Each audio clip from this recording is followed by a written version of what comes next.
Welcome to Stitches in Time, the podcast discussing Doctor Who the way it was meant to be watched, in chronological order, one clip at a time, starting at the Big Bang and ending with the heat death of the universe. I'm Becca, the Matrix Archivist, and I spent the last 12 years of my life meticulously editing the entire televised Doctor Who universe into chronological order. And I'm Mandy, and I got my campfire safety patch in Girl Scouts, so I'm good to go on this episode. Oh, amazing. I really would have made this a single episode if they had Mandy there.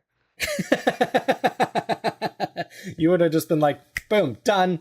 Yeah, that was week 2. How to make fire. You want to know the secret to make fire and just save you all the time? We don't even need to do the episode. Mm-hmm. Yeah. So the way that you make fire is you go to the store and you get a fire starter because it's the new millennium. Why are you making it harder on yourself? That's an excellent point. Although there might be a plot reason that that the characters in this particular episode don't have that available to them. But before getting to that, I would like scouts. To welcome. That's the problem.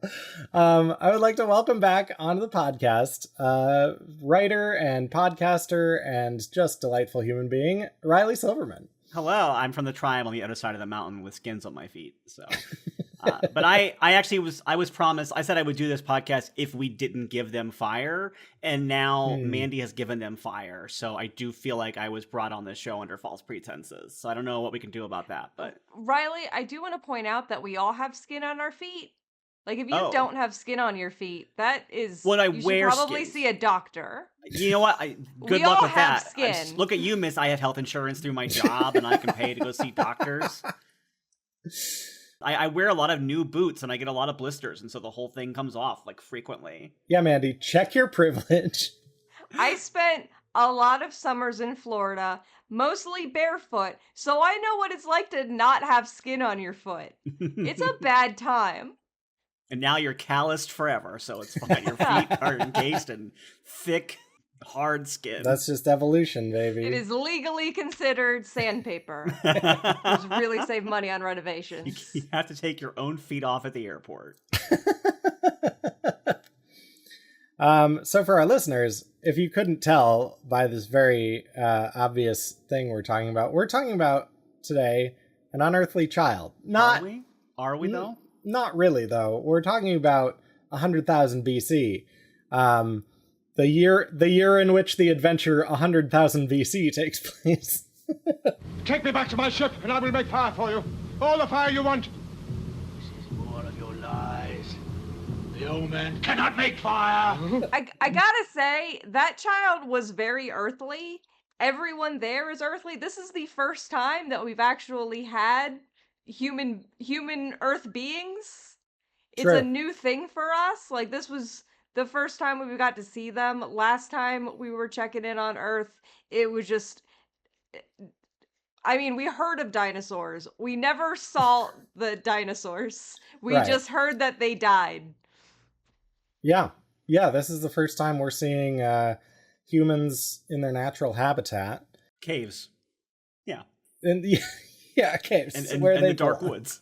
The forest of fear. Mm-hmm. Yeah, we're not talking about an unearthly child. We're talking about, was it the Cave of Skulls, the Forest of Fear, and the Firemaker? I think so. Yeah, this is the one time in a Doctor Who viewing where the party that argues that this serial is not called Unearthly Child they have a point, because like you could go 100,000 BC, you can go Tribe of Gum, but calling it Unearthly Child feels like a real stretch for this one. And here's how my computer agrees. It just gave us a weird thumb up graphic in the middle of me doing that. It did it again. Hey, I want that. Oh wow. Yeah. It won't do it if I ever try to do it, but it'll do it if I'm doing it. Yeah, see, like it's not even, now it won't do it. But oh, wow. I don't even know how to turn that setting on. I don't think it is on mine, and it still happens anyway. So. Oh, weird.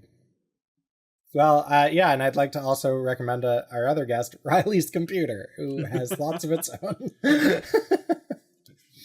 New tribe computer, say, emote, thumb up, create thumb up, make leader, kill all women.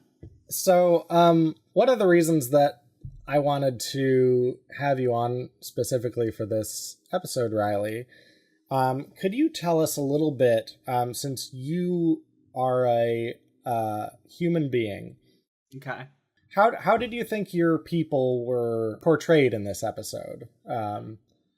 Considering the episode is set in Northern Africa, I thought our people were shockingly white for the scenario involved. That would be the first thing I noticed. From what I know about humans who live in Northern Africa, quite a lot more melanin than was happening in this particular scenario. So yeah. In fairness, they had also never heard of like kindness or compassion, and that does seem like a white people thing. That's a very good point. The episode is full of people trying to seize leadership and gain power over other people through pretty minor reasons. So to the point that we have our group of people having to explain, oh no, I'm not actively trying to kill this person. Yeah. I'm in fact doing the opposite, a thing that you cannot comprehend, despite the fact that we have the bone records of showing like, hey, they were like resetting bones and shit at this point. Yeah, and also the fact that the word friend, which like is obviously being translated into whatever language these creatures speak to begin with, but like they hear the word friend and they just think it's someone's name. Like they have no concept of friends in their society. This is friend. It was actually kind of a mistranslation on the part of the TARDIS. The full translation should have been friends with benefits, and it just meant that they were fucking on the DL. Yeah, every time they say this guy is our friend, they're saying this guy's DTF. So when we get him alone in the cave of bones, you know what I'm talking about? We're gonna make this happen. Yeah, down to friend, if you know what I mean. Yeah, yeah. I saw your solo show. Hey, do you want to be friend zoned? Awesome. So one thing I did want to talk about in this episode is that, you know, the TARDIS translating thing this is a real piece of evidence that Stitches in Time is better than the BBC order, because if you watch this in the BBC order, this is episodes 2, 3, and 4 of the entire show, and at no point during any of this adventure does the Doctor or companions like ever wonder about, let alone explain, why these 100,000 BC creatures are speaking English. Well, because they're English, that's why. Well, because they're white, yeah. Right. Ian and Barbara are English. They're like, well, of course people speak the Queens. Like, I don't know what else. What do you mean, other languages? Yeah. But of course, in the Stitches in Time edit, almost the first piece of dialogue that appears is Matt Smith talking to Amy Pond about how the TARDIS can translate things. And similarly, this is also the episode where they announce that the TARDIS is now broken. It's still a police box. Why hasn't it changed? Dear, dear. How very disturbing. And so every time previously, it was just a police box on purpose. Yeah. I was thinking about that too when I watched it. Yeah, it's been a police box because they've always just been places with police boxes. We just never saw them on screen, except for the Doctors. So, yeah. I mean, I gotta say, in all of the things that we have seen so far, I would probably say that the police box is the least incongruous part of all that I've witnessed. It's like, I have a lot of questions. The TARDIS is not one of them. Yeah. And as Mandy has pointed out, we have not seen people until now. So I think, like, you don't really have to worry as much about a chameleon circuit when there are no one around to observe the weird shape of the thing that you're using. Well, obviously, I'm okay with seeing a police box before I see people, because police famously aren't people. Oh, of course not. Yeah. Right. They're predators. And so, you know. It also, like, the police box doesn't look out of place to us watching the Stitches in Time edit because it was there at the dawn of everything. So obviously it's gonna be there. Oh, this is in the universe. I understand. Thanks. The castration vulva birthed cops, and that is part of its ultimate evil plot. Exactly. At the beginning of this episode, Ian is unconscious on the floor, as opposed to Barbara, who is at least in a chair. She got to, like, lay down, take a nice little nap, and he's just flung on the floor. Well, based on Barbara's behavior, I think that fainting and passing out is a pretty common occurrence for her. So she probably knows where to be near a chair at any given time in case she screams and passes out. At any given time, Barbara is just looking around. Where's the nearest chair? Yeah, if I need to faint, I'm going to pass out of fear at some point. So make sure there's a couch, a chaise lounge, a beanbag chair, a pool, something soft for me to land on. Ian Chesterton. Ian Chesterton. Something very soft for her to land on. Ian is like completely describing that, like, oh, time travel's not real. It can't happen. You're full of shit, Doctor. Just a minute. You say we've gone back in time? Yes, quite so. So that when we go out of that door, we won't be in a junkyard in London, in England, in the year 1963. That is quite correct. Your tone suggests ridicule. And I've never felt so seen in my entire life. Of like, yeah, we shouldn't be time traveling. Exactly. I think there's so much in this episode that just makes the case for Stitches in Time over the BBC. So I win. We could make the argument they are time traveling, just only forwards. I guess so. I guess we're all time traveling. In fairness, they are skipping bits. Millions of years at one point. There's like at least like 7 apes between dinosaur and human. That is true. There's like a monkey in there. Though we did see some insects. We saw a dragonfly and a butterfly.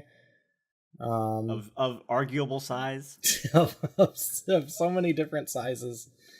I also, Becca, I don't know if that's a case against time travel, because you still couldn't do a chronological order show if time travel didn't exist. Like, if there was no time travel in Doctor Who, your chronological show would have started with the previous episode that we didn't watch, and it would just stay in 1963 London, and it would just be the John Pertwee era, but a decade earlier. Yeah, that's fair. I guess my point is you would have Shooty going, "Oh, I'm over there somewhere." Yeah. True. You would so far we would have seen the first Doctor. We would not see. Just everything takes place in 1963 is a real busy year. 15 doctors happen running around all over the place. I'm curious what you're going to do. Maybe you've done this already in the edit, but I'm curious what you're going to do when you eventually get to the faceless ones. And I think there's like 2 Troughton stories that happen at the exact same time.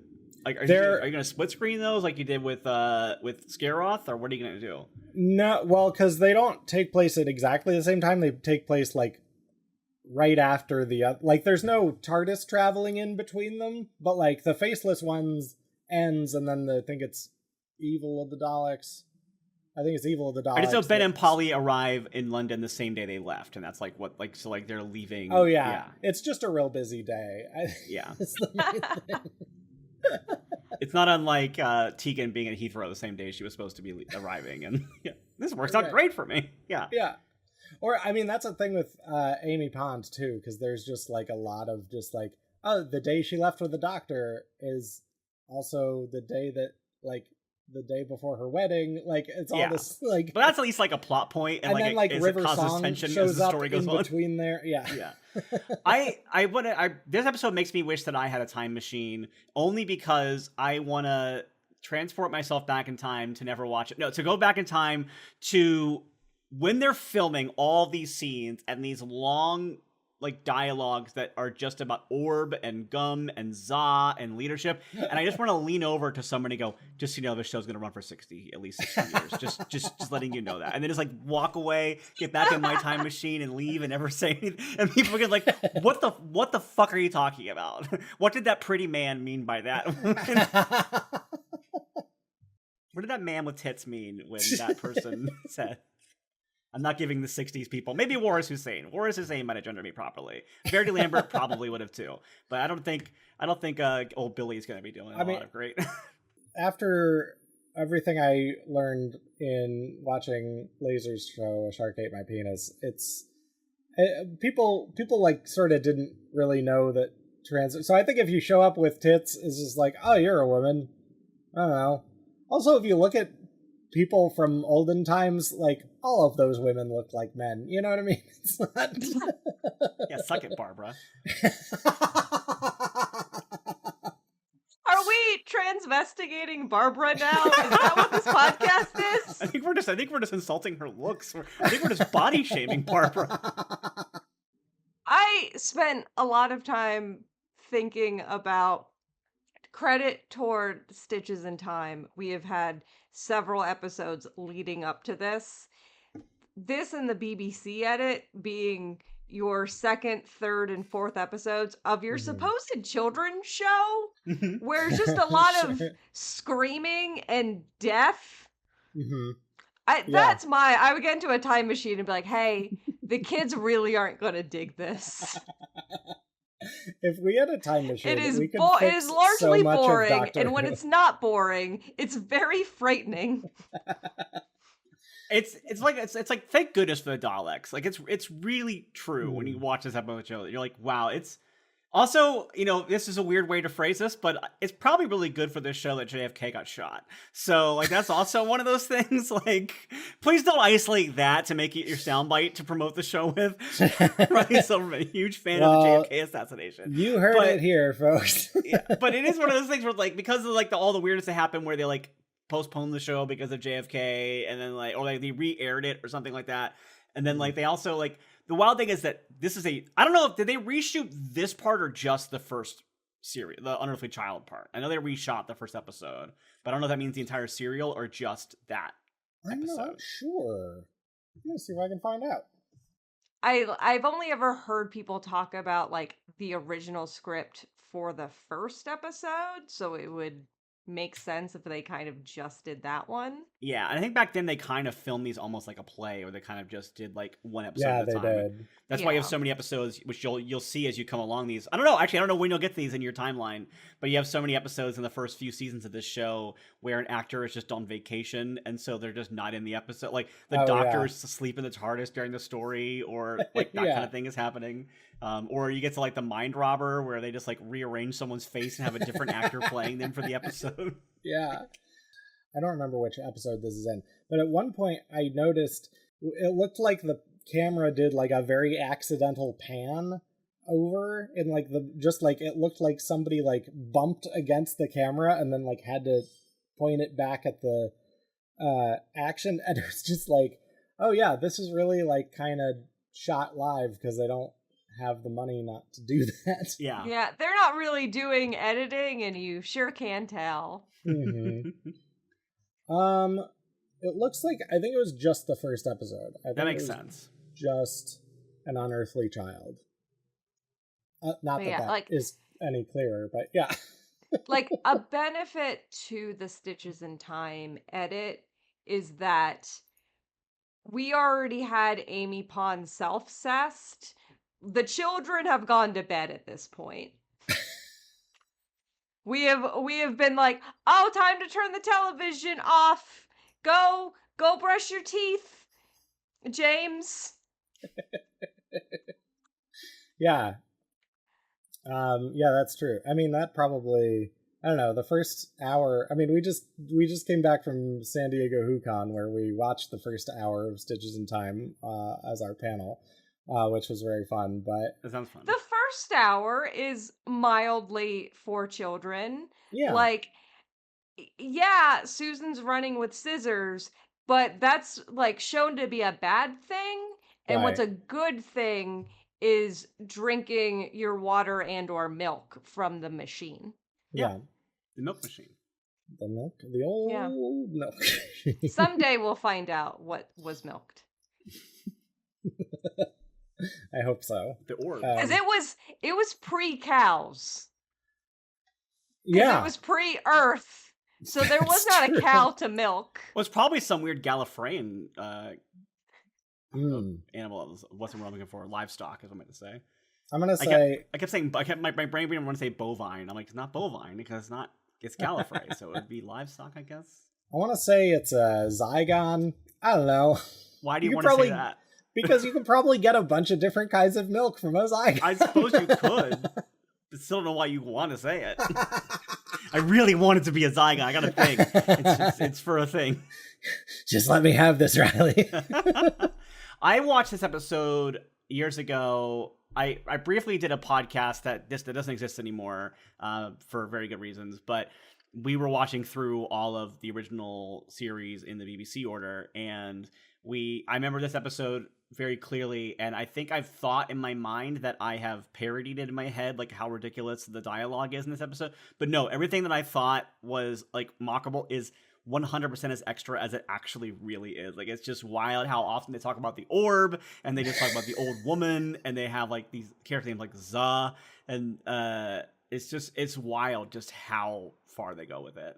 I also want to point out that the female characters that are named in this episode are Old Woman and Her. The woman seems to be named Her. And it's just like, women, don't give them names. What's the point of that? We have talked about, we went to a cave tribe of apparently only white people who talk in a British accent and all have the same haircut. So I was not able to point to who anybody of the tribes were. Oh, yeah. No, it never. seemed to be like the same guy arguing with himself for an hour and a half. Yeah, when they did the that like fight sequence in the caves, and I was like, okay, this is a fight sequence, and then like one of them gets knocked out and the other is victorious, and it zooms in on his face, and I'm like, who won? I don't know. Don't know what that means.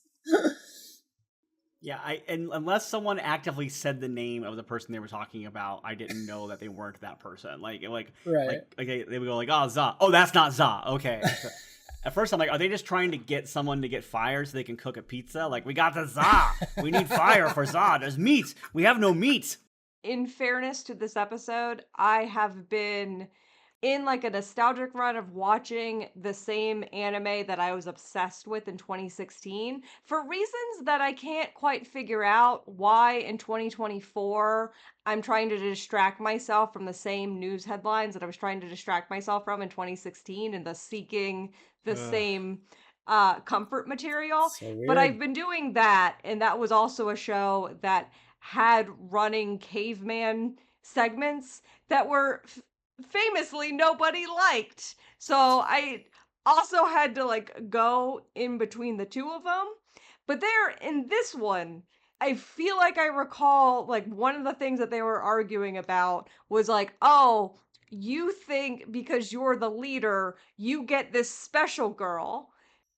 You get to have this girl, and you're mad because you brought fire, but you don't get to have a girl. And I don't know how I was supposed to feel about that. Not good, I don't think. Yeah. That wasn't covered by your campfire building badge in Girl Scouts, Mandy? Well, we didn't need to ask the question of where were the girls because we were the girls. The girls were already there. The girls brought fire. That was kind of the main thing of Girl Scouts is teach girls how to set things on fire. Right now, I've seen versions of this story where everyone's over 18 for legal reasons, and I think like one girl brings fire, but she still brought a girl, and they do special things together. Now, is that accurate, or is that? That's always been my assumption about what Girl Scouts is like. Yeah. Okay. Yeah.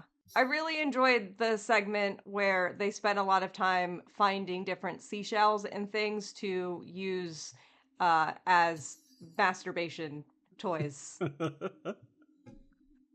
That's what fire meant the whole time. It was just like a metaphor for learning to get yourself off instead of having somebody else get off for you. I like there's a moment where Ian is like trying to explain to the caveman like how much more advanced society is where he comes from. And he's like, oh. But in our tribe, the fire maker is the least important man. I do not believe this. He is the least important because we can all make fire. And I was like, who is the fire starter they're talking about? Like, do they mean like a lamplighter? It was like it's the 60s, so I don't think they mean a lamplighter. But I'm like, I don't think there's anybody like why would the fire starter is the lowest in our society? Because anybody can start a fire. It's like, well, if you're giving somebody the job of fire starter, they still seem to be like necessary. That was for a the really job. weird comment that I was just like, I can't tell what that means. Yeah. So it's like the custodian, the garbage man of this place of like, we do need them. But we're gonna be mean to them for no reason. Yeah. So you have a society built on the person who knows how to make fire is the leader of the tribe. And you've got Za there, who does not know how to make fire, but is the son of the great fire maker, but just never thought to ask his dad, hey, can you show me how to do that? Like, that might be a useful thing for me to know if I'm going to be the leader, and or the tribe is going to survive past your death.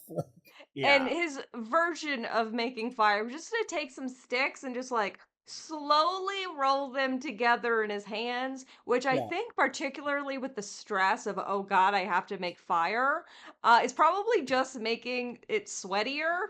Just you got some sweaty sticks. Catch fire on these sweaty sticks. That's actually what Boy Scout camp teaches you. But the sweaty stick is a euphemism. Never mind. I need to point out, because I'm trying to recall the actual like campfire things that I learned, like the fire safety stuff, but I mainly learned how to use a fire start, how to make a fire, and then how to burn a flag.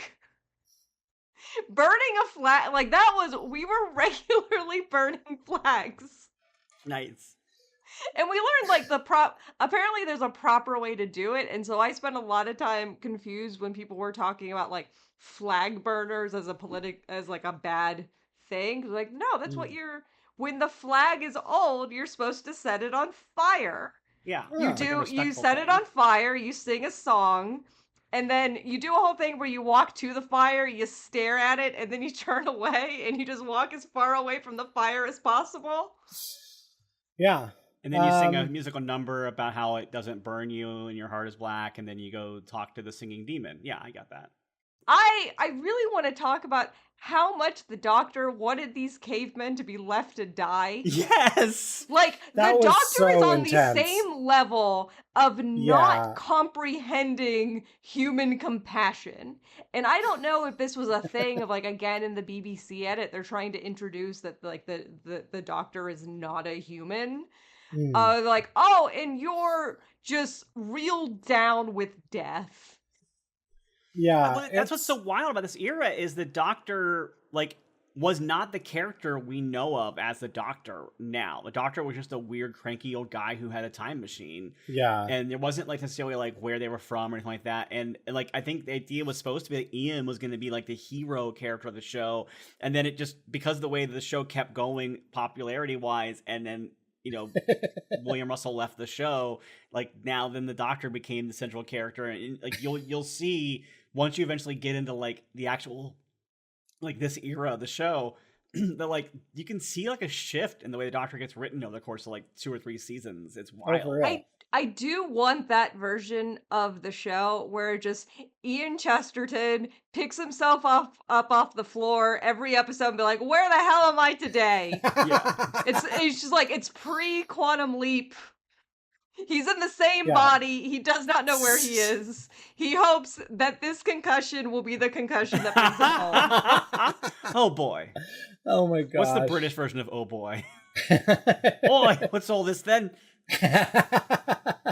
I do like that Ian is being written like he's like the tough, cool, like action hero guy, but he's just a dweeby teacher. Like it's so there's so many times in this episode where like Ian will I mean granted his options are the Doctor, Susan, Barbara, or Ian, but that doesn't make Ian actually tough. It just makes him the least not tough out of all of them.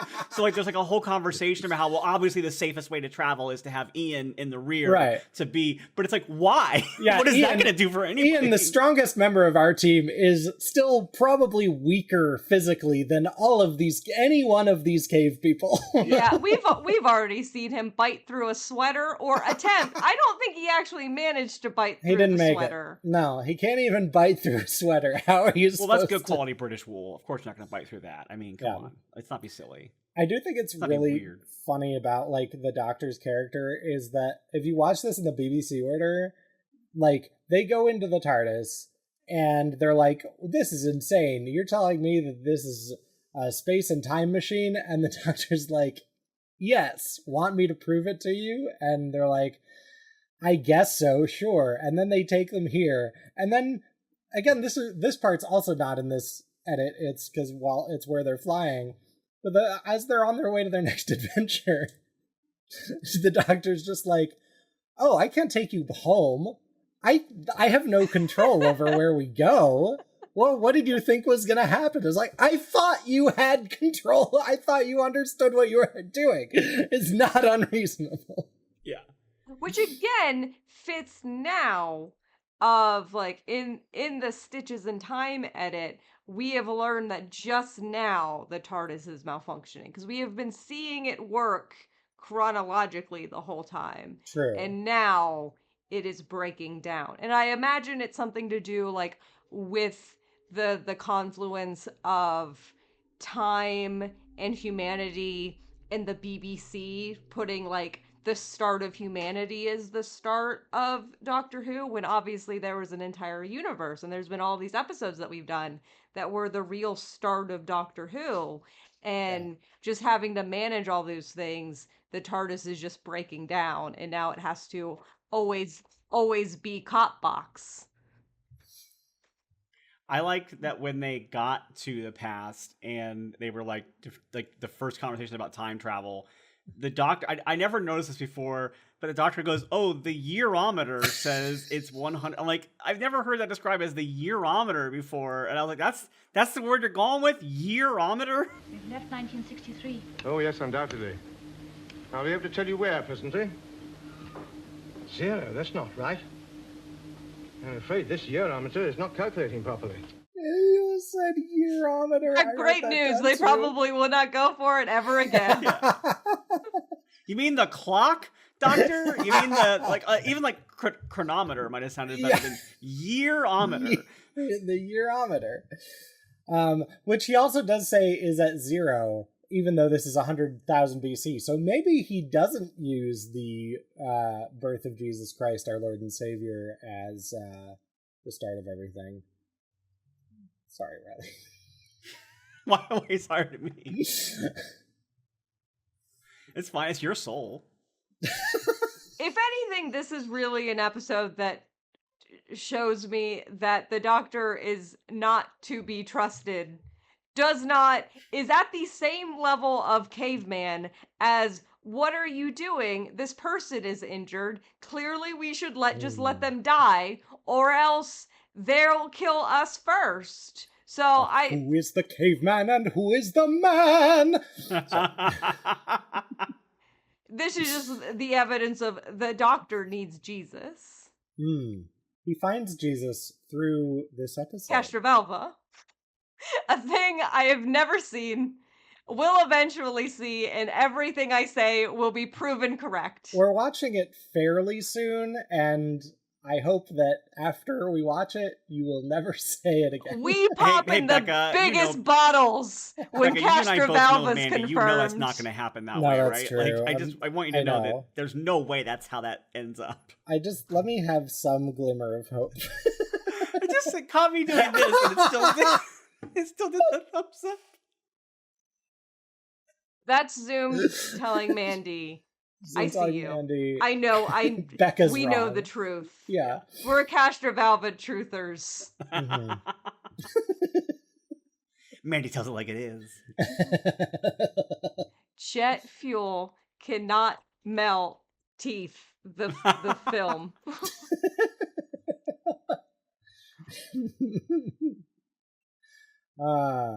Jet fuel. Fire. Yeah. This episode. I did recently, before I watched this one, and was also like in between my anime K-hole, I got together with some friends and watched Jennifer's Body. One person had not seen it before, which was a great experience, particularly since I got to specifically talk about how the movie is about how Bush did 9/11, which is not a thing that anyone talks about. I have also not seen Jennifer's Body, but what? Huh? So there was a lot of stuff in the beginning when like the like kind of inciting incident, they put a lot of things of like, this is a small town tragedy, but it is all dressed up in like red, white, and blue. They're doing 9/11 like tribute shots, and they compare Needy to an Operation Freedom soldier because of the PTSD that she has. And so there's this entire like tragedy in this like small town, and the small town is kind of like a symbol for America. And then it's about how people like they get caught up in the swing of like wanting to have hope and like come together for the tragedy, and there's a group of people who are profiting off of this tragedy who caused the tragedy. Bush did 9/11 according to Jennifer's body. And that's why it's a cult classic. Yet another great reason to vote Democrat. And I can't tell anyone because everyone's too busy being horny for Megan Fox to see the truth. I got in a weird fight that I quickly moved away from on Threads recently, where some woman who was legitimately annoyed because she's a DJ, and some guy had reached out to her to DJ an event, but never had offered her an event or any booking, immediately opened with, "You kind of look like Jennifer Fox. Do you have this costume?" And it was the picture from the unrated cut of Jennifer's body where they have like the very short crop top and very low miniskirt, and it just says like unrated on her chest. And some other woman, you know, a pick-me girl, was responding to her being like, well, I mean, wouldn't men be asked to wear costumes for Halloween-themed shows as well, too? And it's like, everybody was like, come on, girl, you know what's actually happening here. This guy's obviously trying to get someone dressed like his fetish. And she was like, I guess I don't think of a crop top as that suggestive or whatever. And Jennifer's body is a feminist icon and the character. And I'm like, yeah, so is Princess Leia. But if somebody invited me to perform in the Huttslayer outfit, I might have some follow-up questions. Like, I'm just glad to hear, because so much like the reason why that movie bombed is because they spent all of their marketing trying to go to men, and then it's not a movie for men. No, they didn't go see it. But I'm glad to hear that at least one man was like, okay, he was reached. He got it. Yeah. He probably hasn't seen the film. He's just seen that video but cover. He sees you know, when you see a movie poster, sometimes that's all you need, really. Yeah. It can't just be the Stitches in Time edit that makes me believe the Doctor is evil. Because again, this was your introduction. Oh, yeah. For your children's show. Children who, typically in a children's show, you really want to be like very clear with your morals. And you've introduced a guy, like, you have a bunch of people being like, someone is grievously injured, we have to help them. And then you have a guy being like, no, what are you doing? Stop it. Yeah. I don't have any better ideas, but you should stop it, because helping people is bad, actually. Like, it is a swiper, no swiping level. Yeah, I mean, we have, so far in the Stitches in Time order, I believe we have, like, the first Doctor stories have taken up the most screen time, not necessarily the most episodes of the podcast, but, like, this is the third full Hartnell serial that we're talking about. And he's a bad guy. He's a bad guy. Yeah, his Doctor especially is probably one of the most morally dubious Doctors. You don't really start getting him in, like, there's a couple of moments where he rose it up a little bit as it goes on, but it's generally, in fact, the point where when Stephen Moffat was at Gallifrey, and back when they still did audience Q&As, I asked him directly if the way he wrote Twice Upon a Time was intentionally trying to bridge the gap between kind of evil old Doctor with like second Doctor and onward hero. Oh, wow. And he said he wasn't. He said, like, because you can kind of see it developing as the show goes on. And I knew he referenced things that I remember, like war games and stuff like that. Sure. Not war games, War Machines. Sorry. But yeah, it was like such a shift from, especially like Hartnell to Troughton, especially, of like the Doctor suddenly being like, we don't run away, we help the helpless, like kind of stuff like that. And then modern Who kind of tries to retcon it of being like, oh, it was going to Skaro and meeting the Daleks that made the Doctor like shift to becoming like more of a heroic character. But I was like, the show does not agree with you on that. But I just don't understand why Ian, as like the larger stuff there, doesn't just simply eat the Doctor. Then he could be leader of the tribe from the other side of the mountains. They do get fire. What if the Doctor died during this episode and the rest of Doctor Who was just Ian and Barbara, like, Road to El Doradoing their way through caveman times? Oh my gosh. We cut to the modern day and all women freak out and faint because that's how Barbara taught them women are supposed to behave. Always be near a chair.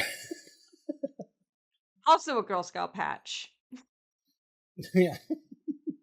Oh, be near a chair as a Girl Scout patch? Yeah. I think this episode also found, 3 different excuses to make the Doctor Who joke. Like, I think, like, there's at least 2 of, like, Yeah. Doctor Who! I'm like, oh, wow, they really wanted to milk that bit early on, didn't they?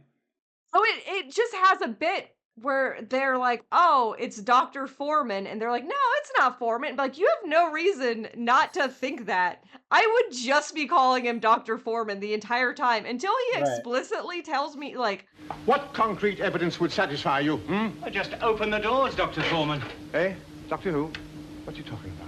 Because then if you answer, no, I'm not Dr. Foreman, and be like, well, then what the fuck are you doing with Also, this child? Presumably, like, because her name is Susan Foreman, presumably because she has to, like, be, you know, has to have a last name in order to attend her school. But, like, the fact that the Doctor goes, what? Who? Doctor Who? No? That's, like, do you not know your granddaughter's fake last name that she uses in the rest of her life that you've been living in this? This Doctor does not listen to women long enough to learn this. Oh, that is true. He had to sign the paperwork. He just signed it. That's nice, dear. Yes, I don't think the Doctor knows how to read and write, is what I'm hearing.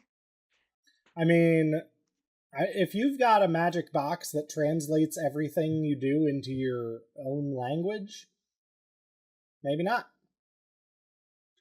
So you're saying when he signed her school form, he drew like a circle with like a symbol inside of it and a clipping thing, and it just translated into a signature that said Dr. Foreman.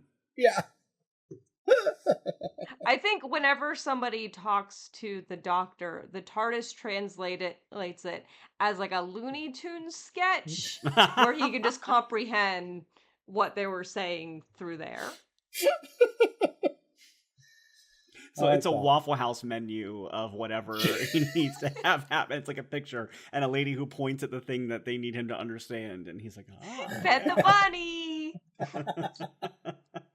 This episode already gets into the pretty like standard classic Doctor Who formula of no matter where they visit, there is 2 factions vying for power over an entire society, and like a scheming person who's whispering in the ear of somebody who's like there's like a Lady Mac kind of character. The her we're talking about is just like constantly going, if you bring fire back, the people will listen to you, and the Thane of Cawdor will rise up over the land. Like, and I gotta give credit where it's due. Their resolution of, oh, we're gonna pretend to be skulls and set the skulls on fire. It real shut him up for like a minute. Like, I like how quickly that doesn't way work. That paid off. Somebody comes into the cave, goes, oh my gosh, there's the most horrifying sight in here. And then everybody else in the entire tribe comes into the cave and they all just cower. It's like, you don't think maybe you could leave the cave if you're so afraid of this thing? You just they have cower, to sit there but then afterward they go to the skull and be like, wait, this is just a regular skull. It's not a fire skull at all. It's just regular human remains. We've been flim-flammed. It's just a regular skull on fire. And I like how the reason for this plan was to escape the cave, right? So then they do this thing which causes everybody in this town to come to the cave, which you'd think would mean it was way harder to leave the cave, but instead they sneak out the back of the cave or something. But it's like, well, why didn't you just go out that way to begin with? Because like, you're telling me it was easier to get out of this space if everyone who lives here is also here. I mean, I've seen Lupin the Third. I'm big when somebody's like, I gotta leave a calling card. Flaming skull. That's my calling card. The doctor's like, look, if I can't create new skulls by killing people, I'm at least going to burn the skulls that I have along the way. Oh my god. Just a delightful show. It's for kids. And it's educational. The kids learned how to make fire. So the very first thing the kids learned was how to make fire slowly and ineffectively. And how to put it in a skull. Yeah. Yeah. And there were also, I have to imagine, for that chase scene through the forest, PAs just hitting Susan Foreman with brush. Yes. I love the branches. Which is so funny. It's just like, oh my god. It's such an Evil Dead level of the trees attacking a person. It's so good. That's the person I would lean into and go, just so you know, this show's gonna run for 60 years. And the person would start hitting harder because they're like, they cannot believe this fact. I mean, they just be like, oh, I really need to work out my arms then. If I gotta keep hit women with leads for 60 years? Don't skip arm day. Yeah. Somewhere Veda Lamberth lighting a cigarette on the fire that's being created on set. So. And that PA was Tom Baker. Oh my gosh. Somewhere Peter Capaldi is writing a fan letter. Can I please hit Susan Foreman in the face with sticks? No, but I'll put a picture of her on my desk so that everybody will then for another 3 years go, it's going to be Susan! She's coming back! She's coming back. Oh, I wanted to ask y'all, because I know you just did San Diego HooCon, and I'm sure this episode will be perfectly slotted right after that, and you won't do another episode in between now and then about how HooCon went. But how I know that you played the Doctor Who role-playing game at HooCon, right? And we did. I heard that Mandy, did you end up playing the Doctor? Because I heard who your Doctor choice was, and I want to hear how that went if you did. No, so my Doctor choice had been the first Doctor, if only because I don't feel comfortable playing the Doctor, and he also seems to not feel comfortable playing the Doctor. Like, my plan had been, if I had been the Doctor, it's specifically at the time when William Hartnell cannot read his lines, and so I would just say shit, and everybody else would have to yes and me. But no, instead, I played Will Sasso. It was very good. It was and I got to do my signature catchphrase, Sasso. I am sad I didn't get to do, because Will Sasso from like Mad TV and stuff was very well known for doing all of his impressions, and I was fully prepared that as Will Sasso I would need to do some of his famous impressions, and it never came up organically, and I really didn't want to like force it for the time, but I'm sad that I didn't get to do any of my impressions of like Bush or anyone else. I mostly remember him doing a Bush impression. Yeah. It was like he was like doing an impression of Frank Caliendo doing an impression of George Bush. Will Sasso was definitely doing an impression of Frank Caliendo, because I'm pretty sure he left and then Will Sasso came. I've never seen Will Sasso and Frank Caliendo in the same room together. I'm just saying. I think if I did the first Doctor in the role-playing game, I would do it specifically as David Bradley's first Doctor from the two Doctors. Like, I think that's how I would do it, because I don't think I could do Hartnell. I'm just gonna hate women. Yeah. I would just spend the entire time telling people they're on their way to a jolly smacked bottom and being freaked out by anything modern or remotely progressive. I drinking did the whole time too. During that RPG session, I was playing Auton Roman Centurion Rory Williams. And at one point we were in a clothing store and I decided to put on sweatpants because I decided I probably haven't worn pants in like several centuries. Yeah. And then I tried to convince, I was like, I went up to a Dalek and I to distract it. And I was like, I'm wearing a Roman centurion outfit with sweatpants. With this fashion sense, you gotta know, I'm the doctor. And then people threw blankets over its eye stalk and stuff. It was a good time. We had the person playing the doctor for the show was actually previous guest of the podcast, Lamar Harris. Nice.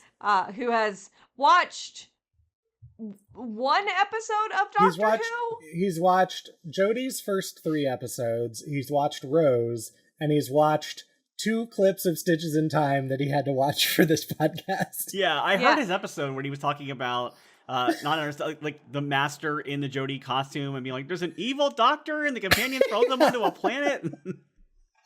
Yeah, so he played the 9th Doctor, or as he understood it, the Jason Statham Doctor. So we just had Jason Statham as our doctor. You know what? I would not be mad at that casting. It was perfect. Honestly, yeah, if they wanted to bring the 9th Doctor back at any point, I think you could get Jason Statham to do it, and it would just be incredible. I mean, Eccleston did play the heavy in a car heist movie, so it's actually not that far off of a confusion. So right, yeah, he's the villain in Gone in 60 Seconds. Oh, is he? Yeah, I don't think I ever saw that. Yeah, he's Raymond Calitri.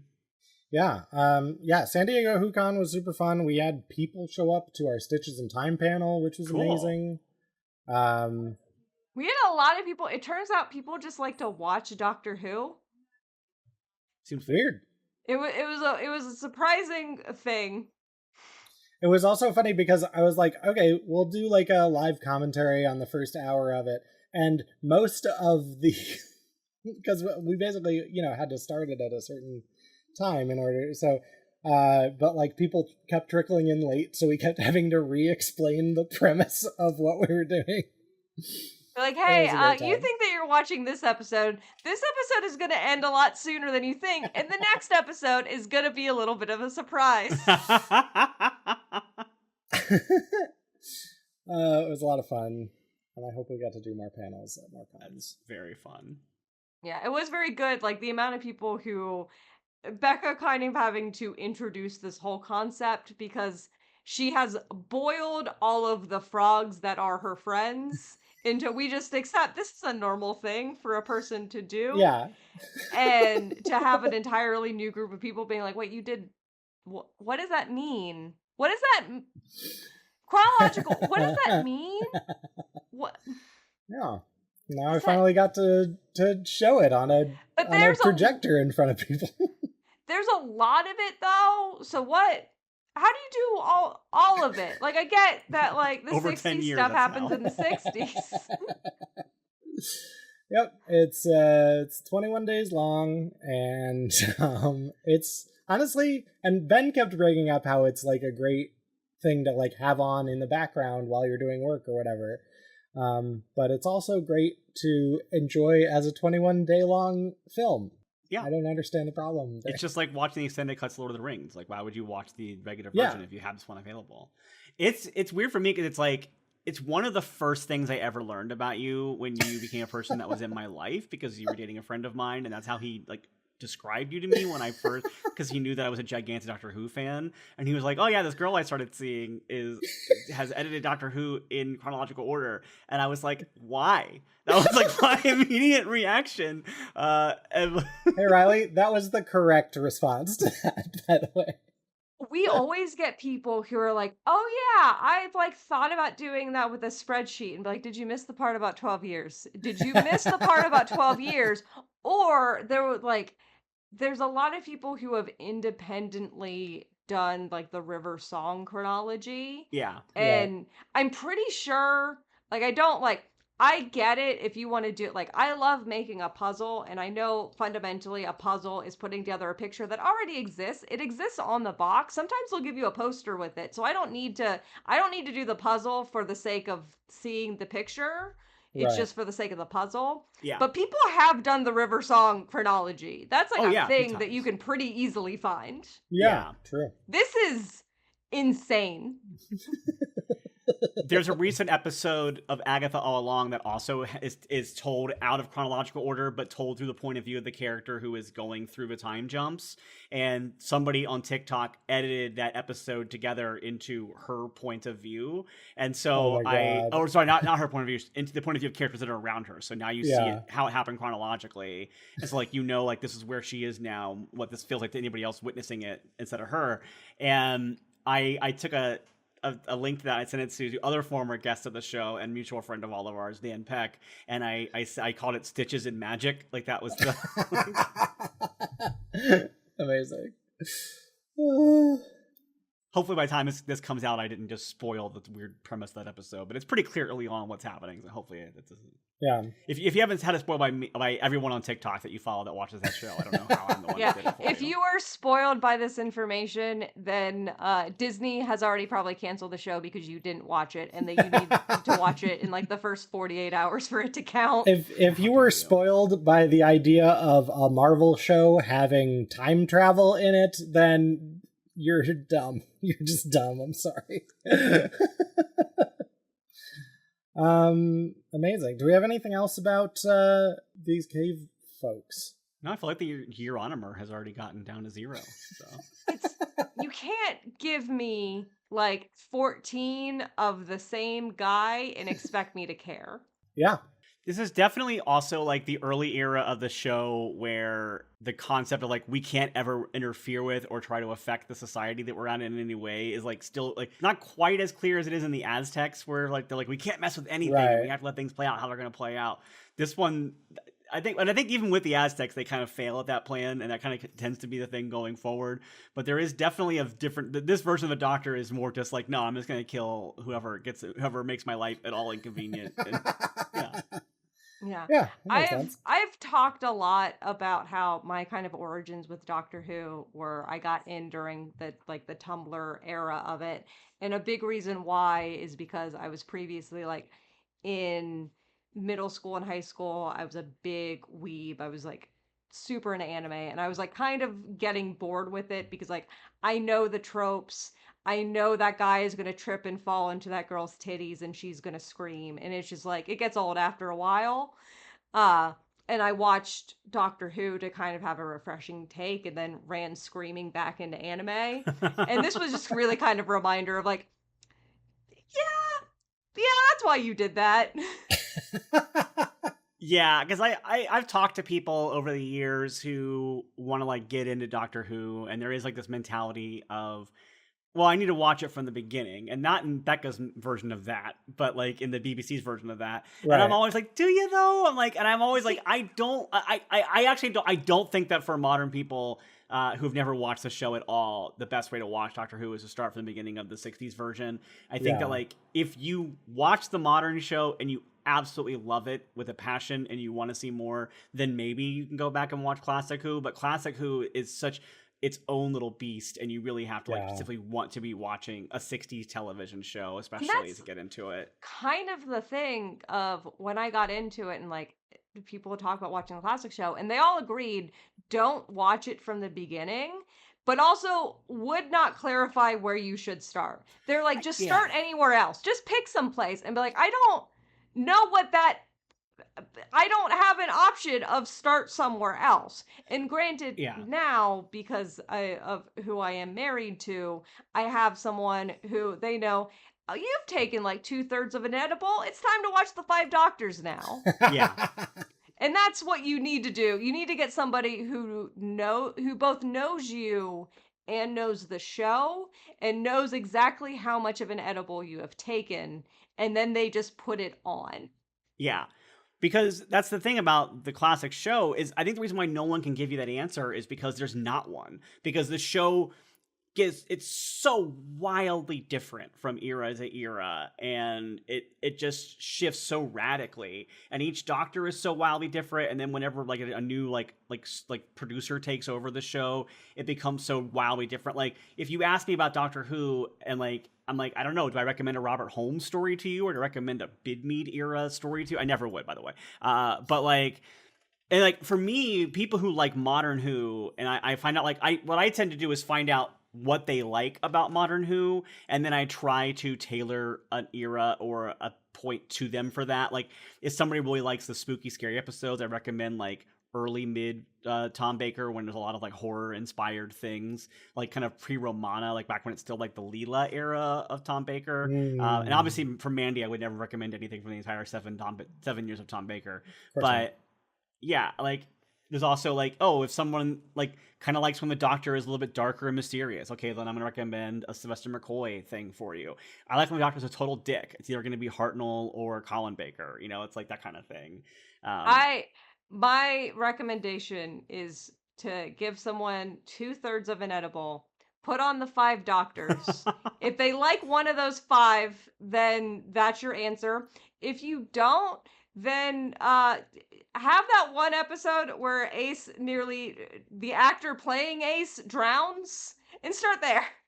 You don't have much to go after. You have that in a movie. And then the drowning thing, you have the moment, like, kind of like people saying, Eric, Viggo Mortensen broke his toe when he kicked that helmet. You have people go, Sylvester McCoy saved her life when that scene was happening. So I also really like the idea of like introducing somebody with the 5 Doctors, and somebody just goes, that Richard Hurndall is my favorite. Is he? Well, luckily, Becca, no one has ever said that, so that won't be. I really want to see more Richard Hurndall episodes. If they say that, you kill them immediately, because they're that thing from The Thing. They're the titular thing. Oh. You've been thinged. Which one do I shoot? Oh, it's the person who likes Richard Hurndall.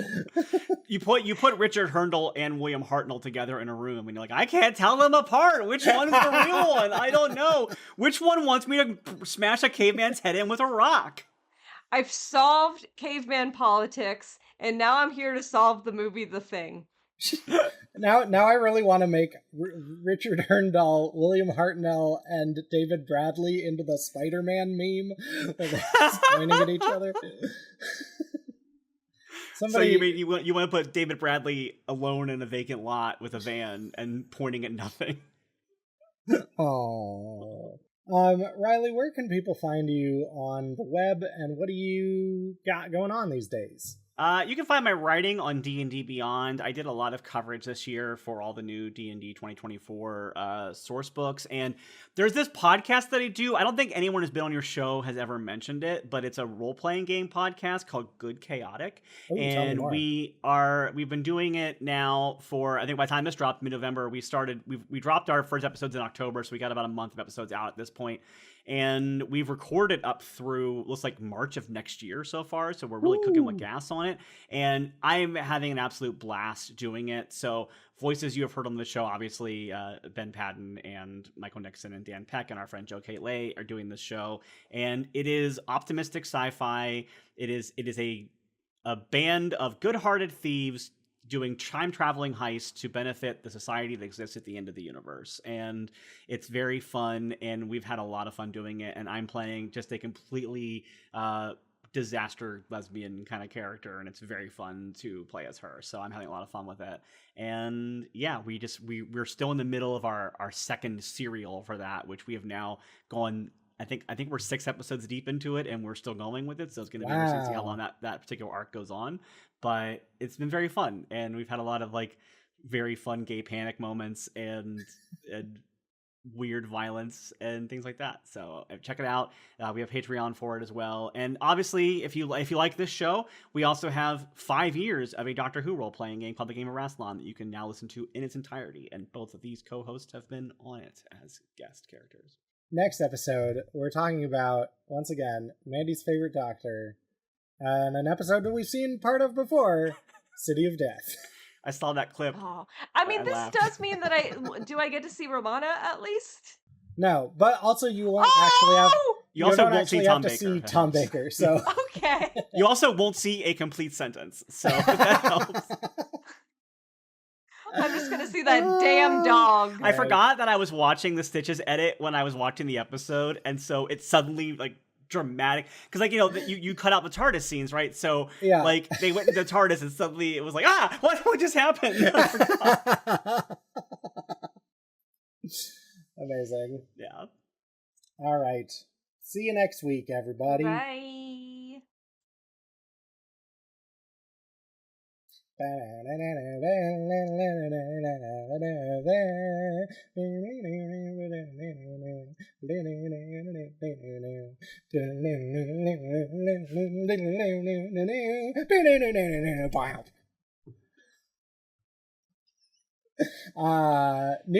theme music just dropped, and it's just me doing that just now. Oh, is it new theme? No. Oh, that's the new. You doing it is the new theme. Yeah, this is the new theme music.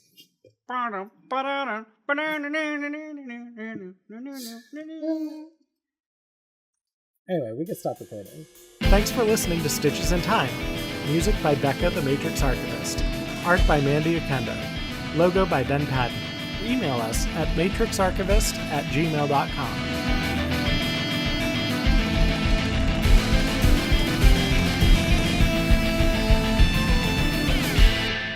Once I can hear the dark thoughts again, that's when we've had enough room tones. I had the absolute worst case of the giggles yesterday during the room tones for Good Chaotic. Like to the point where at one point to get room tone, I had to get up from a table and sit on the steps around the corner at Dan's. And even then, I broke at the, they heard me giggle and they go, well, we got it. We're good. It was so bad. I don't know why I couldn't stop laughing. But That's amazing. The inside of the ship, suddenly finding ourselves here. Even some of the things Dr. Foreman says. That's not his name. Who is he? Doctor Who?